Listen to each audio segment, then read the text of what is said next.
Бурдагы бийлик ошол сиз айткандай азыркындай кысымдарды кылганда ошондой эмне үчүн айтып чыкпадыңыздар, унчукпай отура бердиңиздерби анда? Жок, балким азыркы бийлик деле кысса силер унчукпай эле отургандырсыздар. Сиз ар дайым заседанияда өз оюбузду айтканбыз. Силердин ошондо бир гана азаттык үн алгысынан гана биздин үнүбүз, анан агым кеситинен гана үнүбүз чыкчу. Себеп дегенде мына ушул жерге келип, силердин ыңгай суроолуңар тартылып, мен катышкан 2 жолку передача эфирге кетпей калган. Себеп дегенде Акматов андай эмес, башка сөздү айтты, Центр избирком андай сөздү айтпаш керек болчу деп 2 жолу эфирден Эшимкановдун убагында алынып салынган. Эгер билсең, мен ошол убакта айтып эле келгем. Азыр эми айта турган эсли кысым болбосо эмне деп айтам? Туура, Жеңиш мырза, ошол убакта 2007-жылы Атамекен партиясы өткөн деген маалыматтар бар го. Ак Жол партиясы эмес, Атамекен партиясы көп добуш алган. Мен жана айтып атпаймынбы?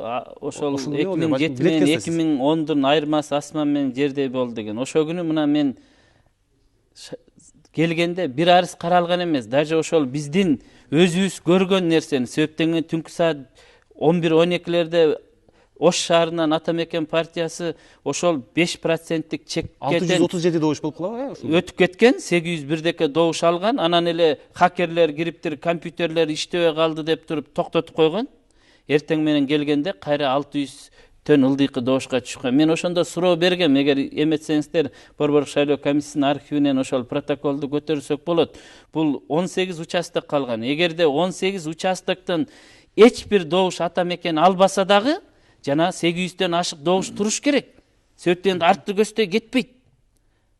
Ал жерде 18 участок кошулгандан кайра артка кетип калган. Биз ошо заседанияда биз ушу маселени көтөргөндө, ошондо кээ бирки Борбордук шайлоо комиссиясынын даярдалган мүчөлөрүнүн жок, биз талкуусуз добуш берүү менен чечебиз дегенде, ошо азыркы Сариев, Папанова, Акматов каршы добушун берип, ал эми ону макулдугун берип туруп, ошол жерде заседанияда 2007-жылкы шайлоонун жыйынтыгы бекитилип, биз каршылык болгон үчүн мыйзамга туура келбесе да бизди шайлоо комиссиясына киргизбей коюп, мына ошондой өздөрүнчө жана макулбуз, силердин айтканыңарга эмне болсо да макулбуз дегендер кирип, ал эми каршы добушун берген кишилер шайлоо комиссиясына кирбей калган. Жеңиш мырза айтып атат, биз Борбордук шайлоо комиссиясы алар эч кандай кысым жок, аябай акыйкат, таза иштеп атабыз депчи. Силердин арызыңарды ошондой деңгээлде карап атабы, жакшы карап атышабы?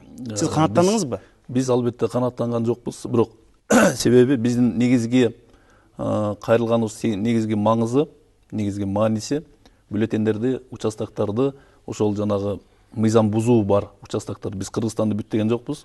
Ошолорду бюллетендерди эсептеш керек болчу. Албетте эсептелген жок.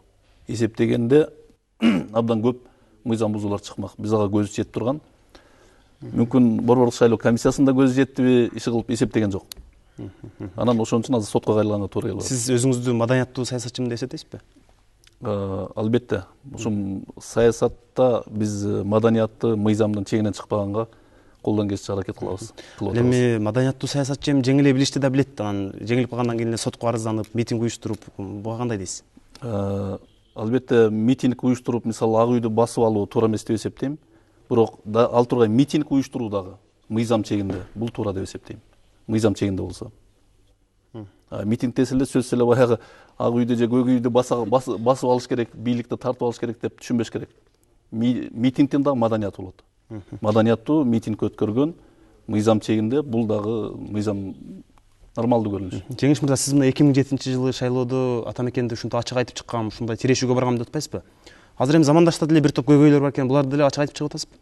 Жок, биз карап ошол жерде мындай багы жана айтпадымбы, фактылар менен болгон жерлерин биз карап бердик. Анан жанагы Муктар мырза айтып атат, бул туура, бул жерде мен бул партияны күнөөлөбөйм, себеп дегенде бул жерде күнөөлүү ушулардын ошол участоктогу байкоочуларынын тийиштүү деңгээлде даярдалбагандыгынын белгиси да. Шайлоо күнү жергиликтүү комиссиялар бузду. Анан акыркы инстанция катары биз Борбордук шайлоо комиссиясынан калыстык издеп кайрылганбыз. Жана айтып кетпедимби, биз канааттанган жокпуз аны менен. Калыстык бар бекен Борбордук шайлоо комиссиясында? Кыргызстанда калыстык бар деп азырынча айтуу кыйын экен. Азыр Борбордук шайлоо комиссиясындачы? Биз канааттанган жокпуз. Демек канааттандыра алган бардыгын техникалык себептерге эле шылтадыңыздар. Бардыгын канааттандырыш мүмкүн эмес экен. Жеңилген тарап болот экен, жеңген тарап болот экен. Анан бардыгын биз канааттандыра албайбыз. Бул боюнча бир аздан кийин да сүйлөшөбүз. Муктар мырза, мен мына жеңилип калган партиялар шайлоодон жалпы улуттук конгресс түзүшпөдүбү? Эми силер азыркы бийликке оппозиция болсуңарбы? Ооба, оппозиция болушубуз мүмкүн. Эми жана митинг анан оппозиция десе эле баягы оппозицияны жанагы элестетпеш керек. Оппозиция десе биз эмнени түшүнөбүз? Баягы кетишинди түшүнөбүз да. Албетте андай эмес. Азыр оппозиция болуу каралып жатат конгрессте. Бул демек эмне? Бул конструктивдүү оппозиция.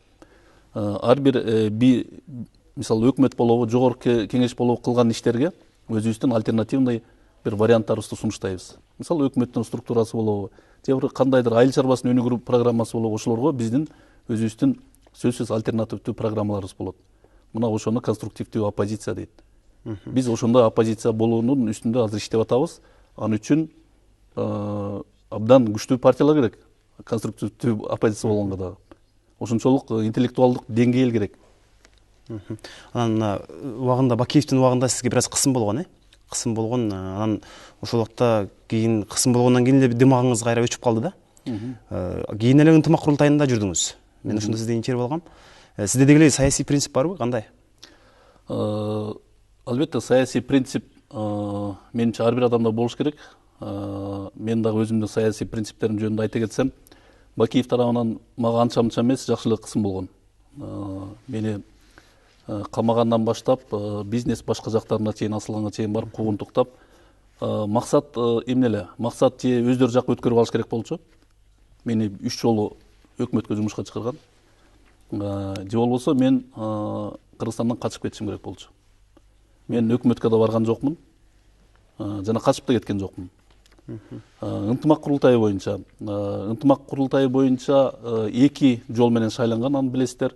Бирөө президенттик квотасы болгон коомдук уюмдардан. Аны биздин Россиядан сунуш кылабыз дегенде миграция тарабынан мен баш тарткам андан. Экинчиси эл шайлоо. Бул эч кандай административдик киришүү жок, эл өзү шайлаган. Экинчи система менен мен өзүмдүн туулуп өскөн айылман эл шайлаган. Ал жыйынга мен барганда эмесмин, элдер бир добуштан шайлап, балам сен ошол жака барасың, катышасың биздин атыбыздан деп мага тапшырма берген. Рахмат. Шайлоо жыйынтыгынын кечиңдеши бул бүтүн Кыргызстанды буга чейин 145 000 добуш алган эле да.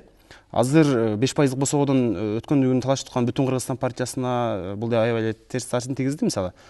Анын алган добушу 5000ге чейин кыскарып 139.548 түзүп калды азыр, айра эсептөөдөн кийин. Ооба, 139.500 канча дейсиз? 548 болуп калды. Бул эми шайлоонун созулушунун анда кечиңдеши ушул Бүтүн Кыргызстан добушун азайтуу максатында эле болгон деп дагы сындалып атпайбы? Эми сындаган кишилер багы эмне деп коет? Өтүкчүнүн сынчынын сыңар өтүгүн майрык деп коет. Кыргыздар андай ар кандай сындар айтыла берет. Биз эми ага көңүл бурган жокпуз. Бирок чын эле добушу азайып кетти да. Ал жанагы партия бир эле Бүтүн Кыргызстандык эмес, эми Бүтүн Кыргызстан күнүгө митингге чыгып эле көчөдө кыйкырып жүрсө, элдин көңүлү ошого бурулуп атат. Андай жана 29 участокту жокко чыгарганда добуш ата журттуку дагы 266 миңден алардыкы да азайды, ата мекендики да азайды, СДПКдан бүт шайлоого катышкан 29 партияныкы мынакей мага калп айттырбас. Замандаш партиясындагы миңдеген голостору жокко чыкты. Бу жерде бир эле Бүтүн Кыргызстан эмес, ал бардык 29 партия ошол 29 участоктон кандай добуш алса, ошол добуштун бардыгы жокко чыкты. Ар бир партия тиешелүү түрдө бардыгы бирөө 5000, бирөө 6000, бирөө 3000, бирөө 50 ар кандай добушун жок кылды. Бул бир эле Бүтүн Кыргызстанга тиешелүү эмес, бул ошо катышкан 29 партиянын баарына тиешелүү.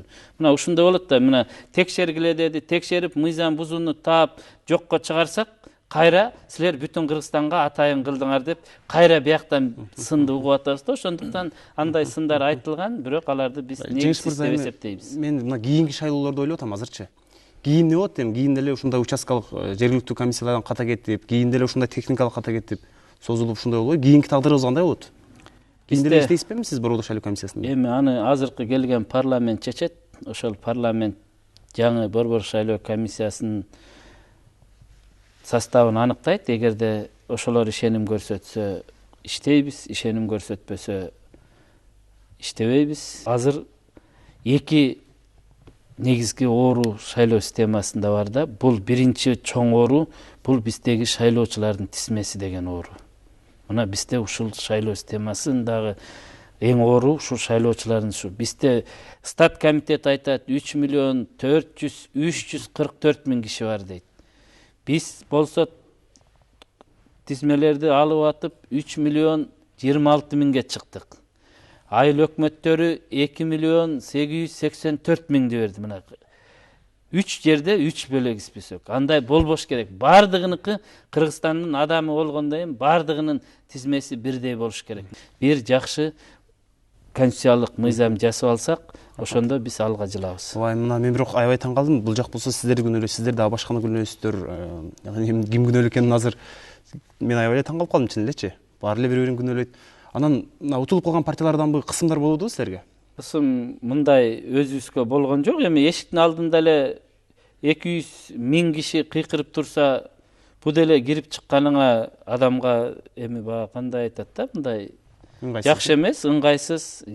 Кээ бирлери болсо келип алып эшикке чыгып барасаң сүйрөйт, бас бизге сүйлөп бер, айтып бер, мына биз кыйкырып атабыз дейт. Эми булар деле кысым деди, бирок андай болуп эле бизди коркутуу, үркүтүү андай болгон жок. Биз мына утулган Муктар Сүймәлович менен жакшы эле кучакташып, учурашып, бардык партия мына сотко барып атабыз. Мына ошол Акыйкат, Аликбек Жекшенкулов мен сыйлаган Кыргыздын жигити, ал киши менен деле кучакташып, учурашып, бүтүн Кыргызстандын балдары менен деле бир эле жашасын Кыргызстан. Кучакташпаган ким калды эми? Жашасын Кыргызстандын эле Токтай Меметалиева эле бизди душман кылып кол сунсак да учурашпайт. Бир гана ошол душманбы билбейм, учурашпайт. Калгандары менен эми бул мыйзам ченемдүү көрүнүш. Соттошот, сот жыйынтыгын чыгарат, ага баарыбыз макул болуш керек. Себептен биз укуктук мамлекетте жашайбыз. Анан андай партиялар коркутуп үркүтөт деген менде андай маалымат жок. Муктар мырза, эми эмне кылабыз эми? Жалпы улуттук конгресстин иши кандай болот? Анан сиздердин кадамыңыздар кандай болот эми? Ушул мыйзам бузуу менен өткөргөн шайлоо комиссиясы менен кандай мындай иштеше бересиздерби мындан кийин эми азыркы бийлик менен деле? Азыркы бийлик менен эгер азыр соттун чечими ошол күчүндө калтырса, Борбордук шайлоо комиссиясынын албетте иштешебиз. Анан негизи жана айтып кетпедимби? Биз бул конструктивный оппозиция болгонго даярданып жатабыз деп. Азыр биздин конгресстин иши ошонун үстүндө абдан чоң талкуулар болуп жатат. Оппозиция болгондо дагы мындай жакшынакай, цивилизованный, өзүңүз айткандай маданияттуу оппозиция. Анан жанагы жакшы айттыңыз дагы, жыгылган күрөшкө тойбойт, эмне үчүн сот деп. Бул эмне үчүн болуп атат? Сиз дагы сурабадыңызбы? Ушундай эле боло береби? Ар бир шайлоолордо ушундай элди алдоо болбосун, мыйзам бузуу болбосун деп биздин кылган ишибиз ошого багытталган. Азыр биз бюллетендерди кайра санаганда замандаш партиясы эле барып парламентке барып отуруп калат деген андай ой жок. Биздин бул бүгүнкү кылып аткан закон ченеминдеги биздин талаптарыбыз бул келечек үчүн, эртеңки мыйзамдуулук үчүн. Ошон үчүн иштеп атабыз. Бюллетендерди кайра саноо боюнча сот мындай бир ушул жеңилген партиялардын кызыкчылыгына бир сот чечимин чыгарып берет деп ишенесизби сиз? Кайра саноо боюнча. Эми ишенбөө Кыргызстанда бул жанагы бизде жана фокусниктер деп атпайбызбы, ошондой эле да. Биздин жанагы шайлоодо онунда фокус көргөндөй эле болдук да. Эч ким күтпөгөндөй результат болду азыр чындыгында. Азыр деле ошондой болушу мүмкүн. Ар кандай фокустар болушу мүмкүн. Эми бир 2-3 күнгө отурсак, фокустун жыйынтыгын көрөбүз го. Бир аз сабыр кылып турсак деп ойлойм. Урматтуу коноктор, сиздер биздин Азаттыктын ыңгайсыз суроо телепрограммасына келип, ыңгайсыз суроолорго жооп бергениңиздер үчүн сиздерге чоң ыраазычылык билдиребиз.